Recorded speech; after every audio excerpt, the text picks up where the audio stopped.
रायपुर से बिलासपुर में स्वागत है। क्या प्राथमिकता रहेगी आपको बतौर आईजी? बिलासपुर आपका भी शहर है। जी, बिलासपुर शहर से तो डेफिनेटली परिचय है। बहुत ही अच्छा शहर है। मैं यहाँ पे पुलिस अधीक्षक के रूप में भी रह चुका हूँ और मैं यहीं का प्रशिक्षु भी रहा हूँ। तो 2006 में मैंने प्रशिक्षण एज ए एएसपी प्रोबेशनर यहाँ किया है और 2011 वर्ष में मैं यहाँ पे पुलिस अधीक्षक भी रहा हूँ और आज पुलिस महानिरीक्षक के रूप में यहाँ कार्य करने का अवसर मिला है। तो डेफिनेटली ये शहर मेरे दिल के करीब रहा है और अब पूरी रेंज देखने का मौका मिला है।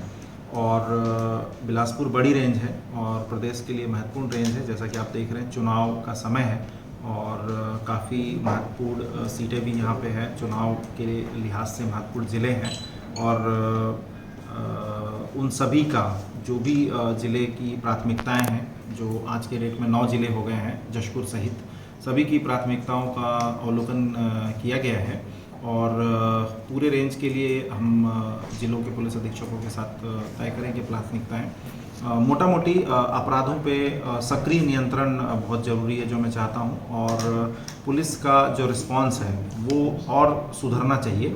आज के डेट में हमारे पास संसाधन भी बढ़े हैं, मैन पावर भी बढ़ा है, तो रिस्पांस सुधरना चाहिए। डेफिनेटली क्राइम में वृद्धि हुई है, पर हम लोग रिस्पांस सुधारने की दिशा में जो गंभीर अपराध हैं उनका त्वरित निराकरण और उसके सहित जो सामाजिक बुराई वाले अपराध हैं उन पे प्रभावी नियंत्रण, ये बहुत ज़रूरी है। उसके साथ साथ चुनाव आ रहा है, तो चुनाव के दृष्टिगत पूरी तैयारी और चुनाव से संबंधित जितने प्रकार की समीक्षाएं होती हैं वो सब करके हम लोग चाहेंगे कि एक शांतिपूर्ण और बहुत अच्छा चुनाव कराएं। उसके साथ साथ एक और मेरी प्राथमिकता रही है, वो है जो अपराधों में सज़ा का प्रतिशत बढ़ाना।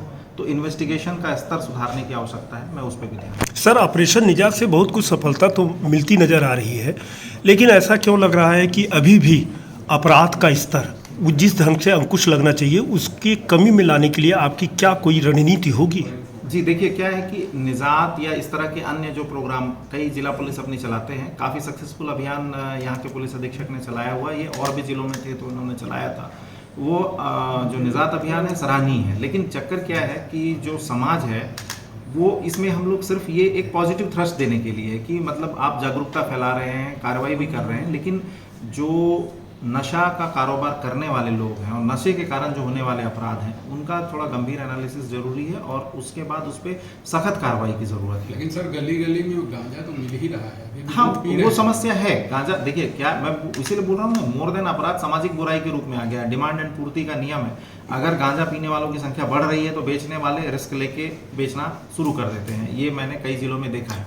लेकिन उसमें जो थोक सप्लायर है उसको पकड़ें और उसके साथ साथ जो गांजा जब हम पकड़ते हैं तो एंड टू एंड जो जिसको बोलते हैं ना, विवेचना जरूरी है कि एक गाड़ी लेके जा रहा है वो पकड़ाया, लेकिन हमारा जरूरी ये है कि कहाँ से आ रहा है और किसको बेचने जा रहा था। जब तक उन दोनों को नहीं उठाएंगे तब तक थोड़ा सा नियंत्रण नहीं आएगा। We will do it. Sir एक सवाल और है, पुलिस अभी तक उन्हीं अपराधों तक पहुंच रही है जहां या तो वीडियो फुटेज मिल रहा है या मोबाइल का लोकेशन मिल रहा है।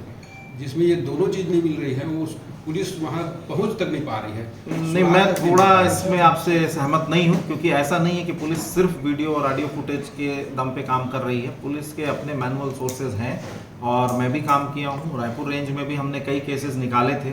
अब आज के डेट में ये जरूर बोला जा सकता है कि वीडियो और जो सीसीटीवी कैमरे का उपलब्धता बढ़ गया है और कवरेज बढ़ा है, तो हर घटना कहीं ना कहीं कवर हो जाती है। तो आपका प्रयास रहता है कि आपका जो मैनुअल इंटरवेंशन है, जो आपका मैनुअल इनपुट मिल रहा है, उसको आप टेक्निकल इनपुट से अगर आप मैच कर लेते हैं तो और ज़्यादा श्योर हो जाते हैं। तो लोगों को ऐसा लगता है कि सिर्फ सीसीटीवी फुटेज के आधार पे काम हो रहा है, बट ऐसा नहीं है। कहीं ना कहीं मैनुअल इनपुट भी मैटर करता है। तो मैं तो ये मानता हूँ। चोरी के बहुत सारे मामले पेंडिंग हैं जहाँ पुलिस कहीं तक नहीं पहुँच पा रही है। नहीं, उसको देखेंगे। चोरी का जो निराकरण का प्रतिशत है या संपत्ति संबंधी अपराधों के निराकरण का जो प्रतिशत है उसको बढ़ाने के लिए जो भी आवश्यकता है वो हम लोग कोशिश करें। सर, अवैध शराब से जांजगीर में मौतें हुई थी। बिलासपुर रेंज में अवैध शराब काफी ज्यादा बिक्री है। अवैध शराब के विक्रय पे प्रभावी नियंत्रण, सक्रिय नियंत्रण जरूरी है। उसके लिए पूरा प्रयास करेंगे। और जांजगीर के जो भी तीसरा भी जो केस हुआ था उसमें आरोपी पकड़े गए हैं, जहर खुरानी के केसेस। सर, साइबर थाना बना है रेंज स्तर पर, अभी और उसको मजबूत करने की आवश्यकता है और बहुत अपग्रेड करने की। हाँ, उसको काम करेंगे। अभी चूंकि नया बना है, मैं भी आज ही ज्वाइन किया हूँ। साइबर थाना मेरी प्राथमिकता में रहेगा, सीधे पर्यवेक्षण में है।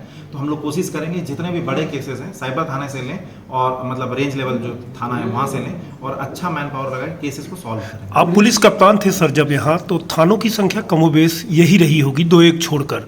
क्षेत्रफल बढ़ा है और निश्चित रूप से थानों की संख्या की अब आवश्यकता है बिलासपुर मेरे को। ख्याल से उस समय की तुलना में कई थाने यहाँ बढ़ गए। 2-3 थाने हैं सर। कम से कई और भी कई थाने बढ़े हैं, 4 थाने 5 थाने बढ़े नहीं, हैं। सिरगिट्टी हो गया सर, सकरी हो गया और पचपेड़ी हो गया, और कौन सा थाना है? पूरे आप जिले मैं का तो मुझे याद नहीं है, लेकिन थाने बढ़े होंगे, डेफिनेटली बढ़े होंगे। नहीं बढ़े। ट्रैफिक, Nonetheless, अच्छा ट्रैफिक के लिए आप क्या करेंगे? ट्रैफिक व्यवस्था अभी भी वैसी की उसका वैसी यहाँ है। का स्टडी करेंगे कि कहाँ पे रोड को थोड़ा मतलब जो होता है ना, रोड पे कब्जा है, अगर वो हटवा सकें थोड़ा बहुत, और उसके साथ साथ जो ट्रैफिक में मैन पावर बढ़ा के प्लस ट्रैफिक को थोड़ा सा रिसोर्स बढ़ाने की ज़रूरत है। जैसे रायपुर के कुछ क्षेत्र में, पूरा रायपुर शहर नहीं, कुछ एक पर्टिकुलर एरिया को हम लोगों ने थोड़ा सा कुछ एक्स्ट्रा गाड़ियाँ और दी तो वहाँ सुधरा। डेफिनेटली ये मतलब कैट एंड माउस गेम है कि कहीं खराब होगा फिर हम सुधारेंगे, फिर दूसरे एरिया को फोकस करेंगे, तब तक पहला अगर बिगड़ रहा है, आई मीन सीमित संसाधन में अगर करना है और एडिशनल रिसोर्स देंगे तो डेफिनेटली सुधरेगा। Thank you sir.